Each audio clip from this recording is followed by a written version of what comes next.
Thanks for listening to the Marriage is Tougher Than Woodpecker Lips podcast. This is Brian, joined by my co host, Paul. We'd like to welcome you to a community meant for the men of the world to share their thoughts and perspectives on marriage. We can learn from each other's experiences and help each other be better husbands.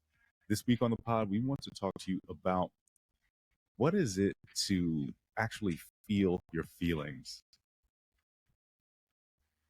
All right. Well, before we get into that scary topic, we just like to say thank you. If this is your first time checking us out, we appreciate you stopping by. And if you've been rocking with us for a while, we appreciate how you keep checking in. If you'd like to go deeper on any of these conversations, if they add value, please share this with someone. Like it, subscribe to the channel wherever you're listening to. And you can search Marriage is Tougher on any social media platform to reach out to us. Slide in our DMs, we'll have a conversation. Or if you'd like to just give us some feedback, you can go to marriageIsTougher.com, hit the contact form, leave whatever feedback you have there. If you'd like to be our guest, please hit the contact form again. Let us know who you are, what you'd like to talk about, and how we can set you up for being on the show. All right, let's hop into feeling the feelings. That I want to. I don't know how I feel about that. Yeah. Or I do know how I feel and want to avoid it. Yeah, that's a thing too. So, I mean, what are we really talking about here is vulnerability, right? And how that is perceived. I would say maybe not even only by our spouse, but society as a whole. Would you agree? Yeah, how do we perceive it for ourselves? How do we think our wives are going to perceive it? And then those are all based on the societal structures that we are swimming in, Right. which is And I'm crazy. thinking, well, yeah. I'm thinking with the podcasts that I listen to, with some of the people that I surround myself with, I should probably be better because I have now healthy examples of men who are vulnerable and they are, mentally stable and they know how to express themselves, right? And I don't think any less of them. They have shared that their wives don't think any less of them. You know, they are able to have very healthy conversation with their spouse. So with those examples, why do I find it so hard to hop in my feelings when I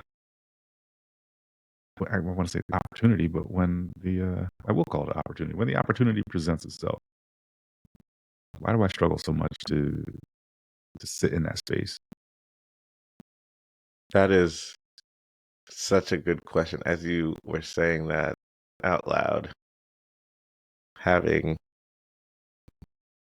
think there is a difference of having people that you know but don't know versus someone that you have an example of that's like someone that you know in life, right? I got it. Um, I'm not devaluing your point. I'm actually saying I think that's amazing, and I'm saying it's good that we have those people that we can see that example. And there is another level of um, impactfulness when it's someone that you know and have history, right? Because right, I know you, right? I don't know Tim Ross, right? But he's super Right. vulnerable. But I know you, and we've had conversations where I know where your struggles are that we haven't said, on the pod, even though we've said a Mhm. lot on the pod. But you know what I mean? So Right. to see you continually be able to be in your feelings, right, and be vulnerable has helped me to be vulnerable in my marriage as well. So I think when I think of examples, I think of you before I think of anyone else that, I may be listening to, because you're a real example. Not that they're not real, you understand. But Yeah. um, No, that's fair. but all that to say, there is a there is something that's been embedded with us before these last 5 to 7 years of being okay to be vulnerable, that we have to acknowledge, that we have to work through, because we had so many um, real time in life situations where we were taught not to be vulnerable. These Right. past 5 to 7 years where it's been okay, um, it just doesn't add up as far as the versus scale. Um, so we just have to keep being vulnerable and seeing vulnerability to build the equity that it's okay to be vulnerable, even though we know intrinsically that it is. We've also been shown that it's not for so long. Have we though? Okay. The reason I say that is I know that that's what we were told, but have were we ever provided proof that that was correct? It's the math thing, is what you're saying. Right. So, like, let's say outside of a sports setting, right? Mm-hmm. That math makes sense to me. Don't show them you're hurt. Pop back up. Do the thing. Mm-hmm. Brr. Right. um, but outside of that, in the times where I was told you have to be the strength for your mother, right? Didn't have a father figure in the Mm-hmm. household, right? When my grandmother died, your mom's gonna need you to be strong. Like basically telling me, grow up now, be the man. On the other side of that, what's my proof that that was the right advice? I don't have any. Mm-hmm. Right. So that was why I said that. That makes total So sense. yeah. Do you have receipts that it works? We have receipts what was said, but do we have receipts that it's worked? I think that we have to have the wherewithal to sit and think on that, right? Like you said, like, because you can go by what you've heard and just go by that until you stop and think, wait, does that even work? Right? And you see that all the time in, like, uh let's say, like, football analogies, right? Like, if you're playing defense, you can't hit like you used to anymore. So if you don't adjust, you're going to get your team in a lot of penalties and a lot of people kicked out. So you got to adjust with what's going on in the world, right? We're now passing more than ever in football games, NFL, college, than we ever have. So if you want to be a ground and pound, you know, 3 yards in a cloud of dust, that's not working. So people can say these things, but you have to think, did it work? And I don't know if I've done a lot of the work of saying, did it work? Or what cases did it or didn't, or some type of comparison. But as you're saying it right now, it obviously didn't work more than it did. Right. So I wanted to try to add a lot of value to this very important topic. And so I hopped online real quick and I was looking through this article that's speaking specifically to vulnerability, right? It being titled "How to Be Vulnerable," which I think is a very important conversation to have. Um, there's a few points. I'm not going to read the whole thing, obviously, but there's a few points it makes as to why vulnerability is important. The three bullet points are greater strength, stronger relationships, and improved self acceptance, right? And then it has 6 bullet points on examples of vulnerability. I'll read those. Taking chances that might lead to rejection, talking about mistakes you have made, sharing personal details that you normally keep private, feeling difficult emotions such as shame, grief, or fear, reconnecting with someone you have um, fallen out with, being honest about what you need in a relationship, including your boundaries and expectations. And then as I read all that, I was like, okay, cool, that sounds nice, but how do I do that? Right? It starts talking about, the consequences of not being vulnerable, how people become closed off, which is all good information. But I'm like, hey man, skip to the end, tell me what I need to do. So then a little bit further down, it says how to be vulnerable. Top thing being embrace your authentic self. Uh, Next, it says, and this is a great point, aim for excellence, not perfection. A little bit further down, it says to be vulnerable, learn to love yourself. Remember, you are important. Embrace your mistakes. Stop trying to prove your value. Um, we forgot That's to talk about that. interesting.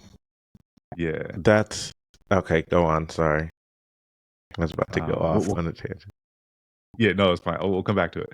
And then last one here is avoid being a people pleaser, which is also one for me. Hmm. Um, but you reacted when I said stop trying to prove your value. What were you thinking? Thinking about, and it goes back, I think, to the ones before that, like loving yourself and knowing yourself, that type of thing. Because if you're Mm, insecure about yourself, you can use other people to legitimize yourself, um, and to prove and for them to validate you instead of you knowing who you are and what you bring. yeah. And so I think if you're competitive or you see your wife as super amazing, there can be um, a way that you want to make sure that you're proving to her and others that you bring something to the table too, without realizing, like, hey, like, she married you, so you brought something enough for this amazing Right. person to think that you're great. Um, so that was just what I was thinking about when you said that. Yeah. And then so for me, it's avoid being a people pleaser. Um, just out of curiosity, I want to read this one. It says, remember that you can't be everything to everyone. All right. So let's bookmark that because we're married. And I think we often feel that we're supposed to be everything, right? Hmm. Yep. Trying to be a people pleaser only hurts you.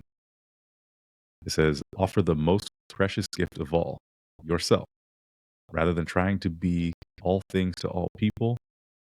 That doesn't mean you should stop performing kindnesses for others, but instead make offerings based on love rather than fear or self judgment. So, not being or accepting that you can't be your wife's everything, I think is the way I want to put that. That is to say, and I think we've had this conversation before on the pod, is it your job to make your wife happy? You have thoughts on that? Yeah, many thoughts. I wish I knew the pod episode so I could talk about it. Right. Correct. It's not your job to make her happy, but it's your job to steward those things that you know can aid in her being happy. Mhm. right? Make the environment around her a place where she can flourish and thrive. And in essence, she'll figure out what makes her happy and how to be happy. Yeah. I think that's very much in line with what you shared last time. Uh, you know, as men, I think we typically look at ourselves as the provider, right? But what does that actually mean? I mean, Mm, good. does it always have to only be money? Are we providing a safe place, right? Domicile. Are we providing a safe space mentally, physically? Um, are we giving, much to like you said, um, are we giving our wife the ability to be herself, right? So, as much as we're talking about as men feeling our feelings and being able to share them, be vulnerable, are we providing that same space for our wife, or are we making her walk on eggshells around us because we're so wound up in our own stuff that we've made no room to accept that responsibility of allowing our wife to share her things as well, right? There's going to be some things that we can take on as a husband. There are going to be some things that she needs to work through on her own. We have to be willing to hear it all. It makes perfect sense. I thought so. Um, and I think vulnerability, all that is so that we can be comfortable when we feel any feelings and know that they're valid, right? They're not uh, kind of replacement or imposter feelings, right? That stem from something else, right? They're not feelings from our feeling inadequate, but we've never said it, right? So, like, you can tackle the issue at hand and not the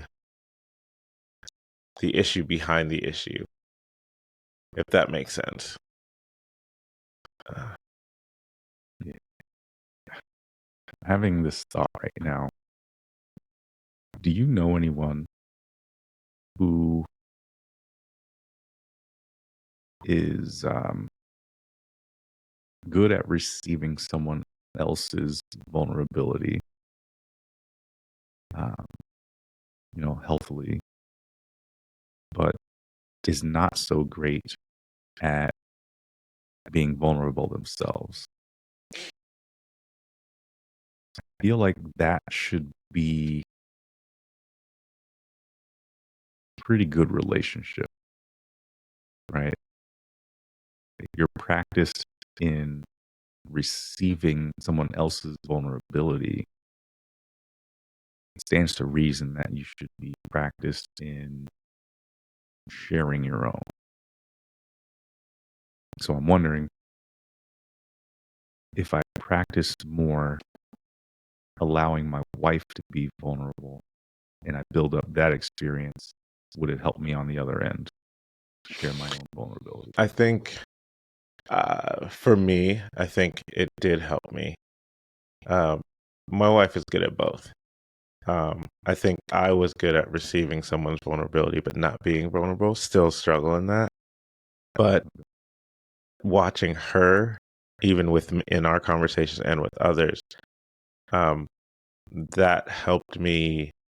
It was more like I didn't have the tools, I didn't have the language to say the things, or I didn't have the intuition to dive deeper at the right places to be like, oh, maybe it's not just, maybe I'm not angry, maybe I'm grieving that something is no longer happening that I expected. So it's really my expectations that I'm disappointed with. I'm not really mad. I'm grieving and sad, right? So it's like taking the time, real time, and challenging the initial feelings. And being able to see someone walk through that helped me be able to do that with others. So I think it does help, even just practicing or seeing someone um, as you receive vulnerability, even if you're not so good at it, saying like, how would I receive this as I'm saying it, or how would I want it to be received? And I think that helps. Yeah, and that makes a lot of sense. It's deeper than the surface level that I had mentioned. It's really about developing the tools, Hmm. right? It's one thing to just watch somebody, let's say a professional, right? Hmm. Um, like I can watch a surgeon perform a surgery 100 times. I'm not then going to know how to do Right. it. Right. So okay, I like that. Um, I think there was one other thing that struck me in that article that I wanted to touch on. Um, uh, Aim for excellence, not perfection. This here, it says, think of the most dynamic, capable person you know. What if this person said something foolish? Would you hold a grudge? What if that person snapped at you? Would you find that unforgivable? Of course not. You understand that others are imperfect, that they have good days and bad days, that they have flaws and blind spots and moments of weakness. That's not what you remember them for. You remember their triumphs and shining moments and love and light. Why treat yourself any differently? Why beat yourself up for the things that you easily and quickly forgive in others? Why automatically assume that others will judge you more harshly than you judge them?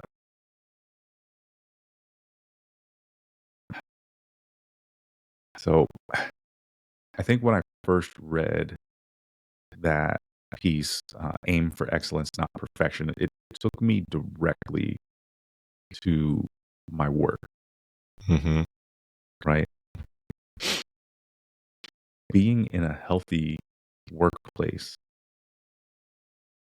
I now understand that I don't need to be perfect, but I do need to aim for excellence.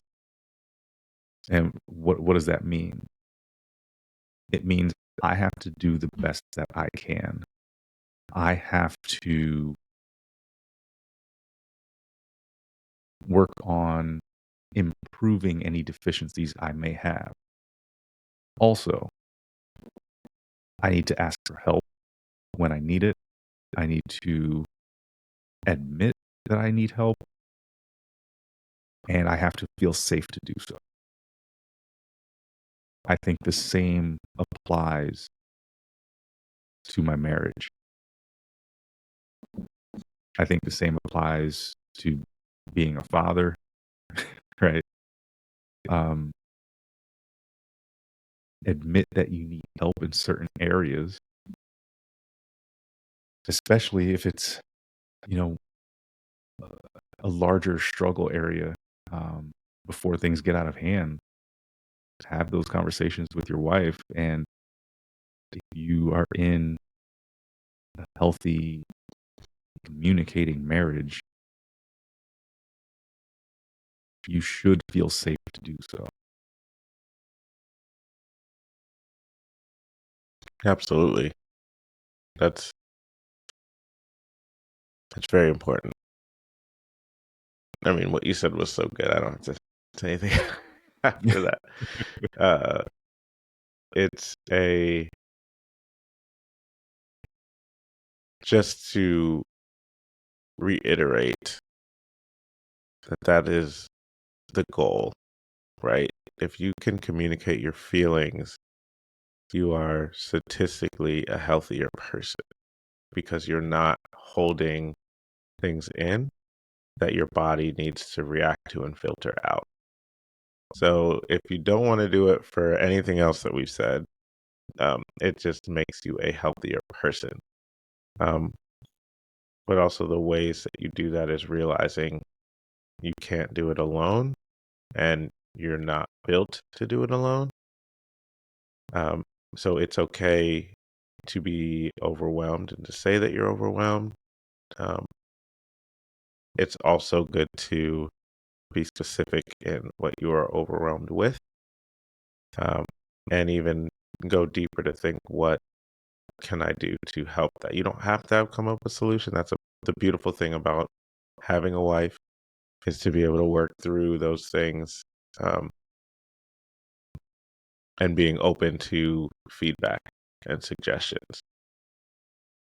So I think that's what vulnerability looks like, is knowing you don't have it all together and that you don't need it all together and that the world won't fall apart if you don't have it all together, but you're striving to be the best that you can be. And every time that happens, you will grow even more and continue to be a better version of yourself. That's it. Wrap it up. All right. Well, thank you for listening. Again, if you got any value out of this episode, or you think this could help or assist or encourage someone, please share this episode. You can always like it, rate it, review wherever you get your podcasts. That'd be greatly appreciated. But we thank you for just listening to our conversation. And until next time, we'll chat later. Peace.